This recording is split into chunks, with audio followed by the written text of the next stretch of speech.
Philippines. May iba pa nga na ngayon palang magsisimula ng bakasyon. Mula sa Baguio City, may live report si Bernadette Reyes. Bernadette? Rhea, mananatiling naka-full alert status ang pulisya dito sa Baguio City hanggang sa araw ng Miyerkules kung kailang inaasang nakababa ng karamihan ng mga turista. Kahit tapos na ang Semana Santa, tuloy pa rin ang dating ng mga turista sa Baguio. Si Baby at kanyang pamilya minabuti ngayon lang umakyat ang Baguio para raw makaiwas sa matinding traffic. Maraming bakasyonista nga raw silang nakasalubong sa daan na pabalik na ng Maynila. Para makapasyal, hindi nagmamadali. Kasi kung i-contain mo sa isang araw lang, masyado naman kami mapapagod. So, enough time, family bonding, vacation. Kahit nabalik trabaho na ulit bukas, marami pa rin sinusulit ang long weekend.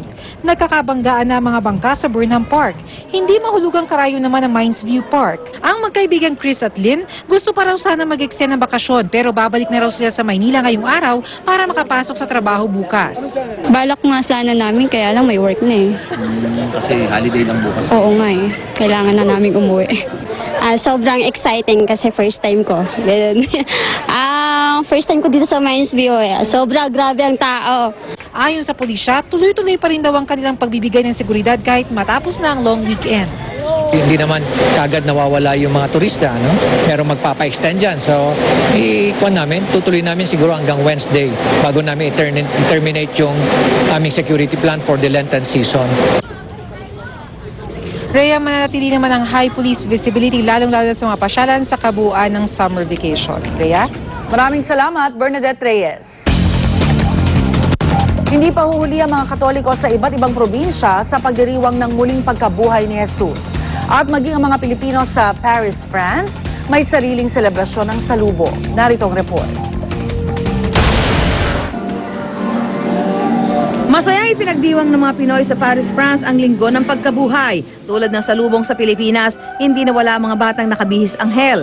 Pero sa halip na imahe ni Jesus at ni Birheng Maria, mga totoong tao ang gumanap sa salubong. Tinanggal ng mga anghel ang itim na belo ni Maria, simbolo ng pagtatapos ng kanyang pagluluksa.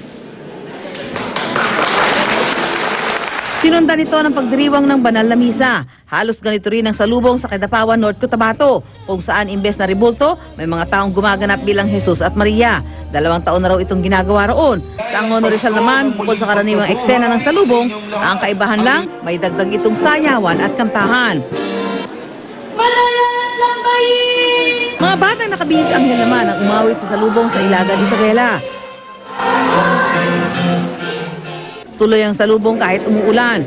May live band naman sa Barangay San Basilio sa Santa Rita, Pampanga noong Sabado de Gloria, magdamagan bilang salubong sa Pasko ng muling pagkabuhay. Tampok ang mga modernong awit at tradisyonal na tugtuging Kapampangan. Sa bayan naman ang minalin sa Pampanga pa rin pagkatapos ng tradisyonal na salubong, isang effigy ni Judas ang pinasabog. Ito raw ang simbolo ng pagtakwil nila sa kasalanan. Sa Magsingal, Ilocos Sur naman, sa halip na hanapan ng itlog o Easter egg hunt, egg boxing o tinatawag na tuktukan ang pinagkaabalahan ng mga residente.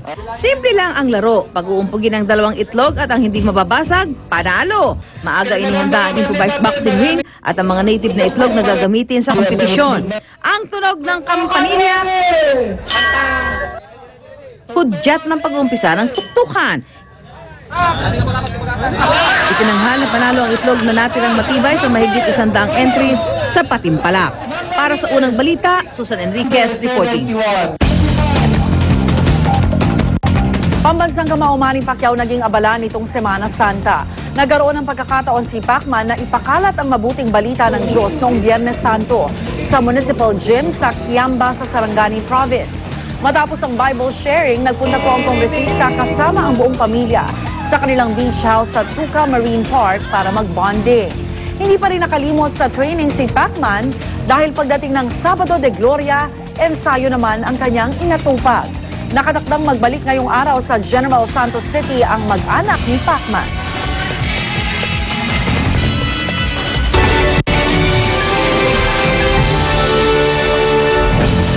Libo-libong Katoliko ang dumagsa sa misa ng muling pagkabuhay sa Vatican City. Mismong si Pope Benedict XVI ang nanguna sa Easter Mass. Sa kanyang homily, binigyang diin ng Santo Papa na suportado niya ang plano ng United Nations kaugnay sa pangmatagalang kapayapaan sa bansang Syria matapos ang kaguluhan doon. Sa taunang papal message na Urbi et Orbi o to the city and to the world, nagpaabot ang Santo Papa ng pagbati sa mga Katoliko sa buong mundo gamit ang iba't ibang wika. At syempre, hindi niya nakalimutang batiin tayong mga Pilipino na gamit ang wikang Filipino. Filipino,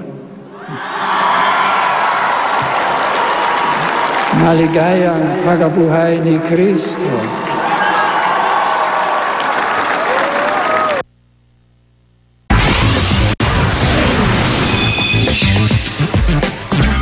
Model actress na si Heidi Klum nag-file ng divorce sa asawang R&B singer na si Seal. Irreconcilable differences daw ang naging dahilan ng divorce. Kinumpirma naman na abogado ng model actress sa paghahatian ni Heidi at Seal ang kanilang ari-arian.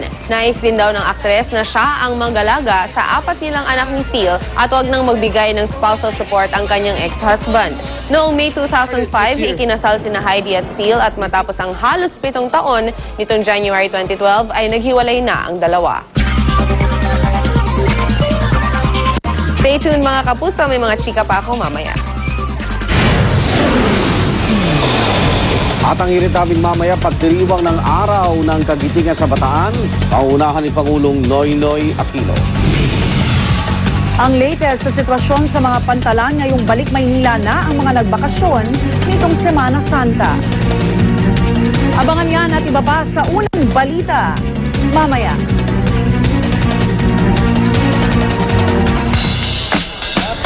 Good morning mga kapuso! Happy Monday morning! Good morning din sa ating mga kapuso na nagbabakasyon from London, kay Ate Lori Duason. Ngayon,